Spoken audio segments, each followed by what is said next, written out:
So, Kulwant, you are one real estate specialist I've noticed who really likes to get into the depth of a lot of things. Could you please share your professional journey with our viewers? Yeah, Karan, I did my engineering 27 years back, and that was the time I joined Larsen and Toubro. I'm sure you must be knowing Larsen and Toubro is one of the largest engineering company of India and fifth largest in Asia. And it was an exciting time for me because I gained fine technical expertise. This was the time actually when I developed the passion for construction and real estate. Later, I went on to work for L&T Realty, which is a real estate division of Larsen and Toubro, and at a leadership level, and where I launched some of the iconic projects in Bombay.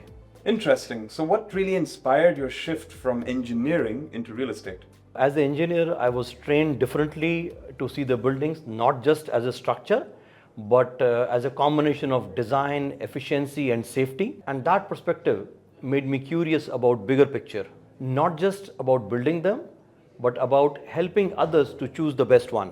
And that's how real estate became calling for me. Well, you seem to have such amazing engineering and construction experience, but how do you use this knowledge while suggesting or advising properties to your clients as a real estate specialist now in Dubai? Yeah, obviously there are so many elements in construction which one must look at before deciding to buy a property. Now, for example, we're talking about MEP, HVAC system, safety, fire and smoke evacuation, and the construction quality. So let me give you an example, Karan. While most people, when they see a property, they talk about that the glass is ground to ceiling height or what's the size of the glass. But as far as when I look at that, for me it is most important to understand what is the sound transmission class of that glass. Let me explain to you what do I mean by sound transmission class or STC of a glass. Let's say if glass is having a STC of 30, which means if a car is passing by my home, and a running car generally generates a sound of around 35 decibel. If my glass is having a STC of 30, which means only 5 decibel of sound is coming inside my home, which is quite okay. Imagine if I use a single glazed glass, it's not a double glazed glass, which has a STC of 20, and now we have a car passing by our home. We're talking about 35 minus 20, which means 15 decibel of sound coming inside my home, and that's really disturbing. So for me, the glass and its size is important, but apart from that, it is also important for me to understand what is the STC of a glass, and take this as example and apply to every material being used in construction. Because at the end of it, please understand, construction is one of the most tedious engineering work anybody gets into, and it's extremely important for a client to understand what is that they are buying. Well, this is something that a lot of people don't really talk about, to be honest. Could you give us another such example that we might not be aware of? Okay, look at this wall, Karan. Behind me, this is a wall, and it's a dry wall. Now, while most people would think that the dry wall is not durable enough to put a television or a big painting, but I look at it a little differently. I would really like to understand that behind this gypsum board, what is there inside? Is it having a filling of rock wool or a glass wool inside? Is it having a metal frame made out of galvanized iron? So it is extremely important for me to understand what goes inside, because in this example, if it has a rock wool or it has a glass wool inside, then it is used for sound and heat insulation.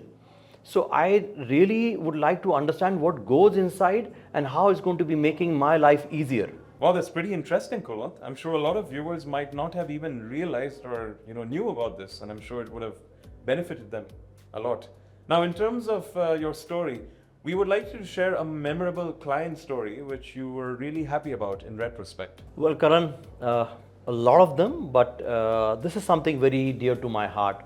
I'm referring to a family, they're Indians and they live in Dubai.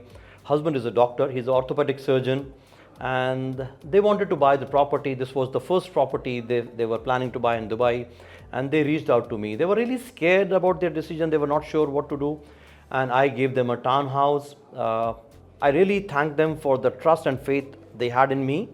and I give them a townhouse. 2.3 million dirhams was the price. As we speak right now, the townhouse is 4.3 million.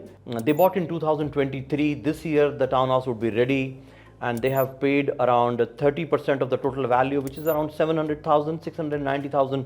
They have precisely paid so far. And if you look at the capital appreciation, that townhouse has already delivered a whopping 2 million dirham of capital appreciation, because they bought in 2.3 and now it's going at 4.3. So this story is something, very close to my heart, because the family believed in me, they trusted me, and now they are really, really happy, and now we are friends. So, Karan, a lot of people actually look into how much they're going to be gaining out of a transaction. But for me, it was more about helping a family, because they really trusted me. And as I told you, they were scared, and I really wanted to help them, and I really wanted to give them comfort. I was not really thinking about how much money I make out of this transaction, but I really wanted to live up to the expectation of my clients. That was pretty heartfelt, Kulwant. I mean, for you to share such a story of your client. Now, what do people misunderstand about real estate, and how do you help them see clearly in terms of any such misunderstandings that they may have? I mean, one thing is very important, Karan, when it comes to real estate. You need to reach out to someone who understands the business, who understands the market, who understands the developer credibility, understands the location and the quality of construction.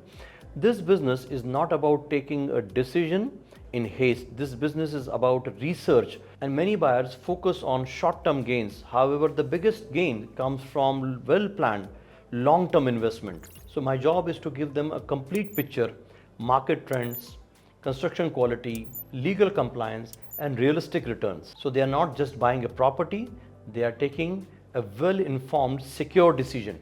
All right, so we're getting somewhere here. But what's the one piece of advice that you would like to give to anyone investing in real estate for the first time here in Dubai? I would say have patience and don't take decision in haste. Take time to understand the project, the developer's track record, potential return, market trends, and must understand the project from all the angles. Real estate is not about quick wins. It's about building long-term value. And Karan, I strongly believe a right decision taken calmly can reward you for years, but the one taken in haste can cost you more than the money. Well, thank you, Mr. Kulwant. This was very insightful, and I'm sure your viewers have gained a lot of value and insights from this conversation. Thank you very much.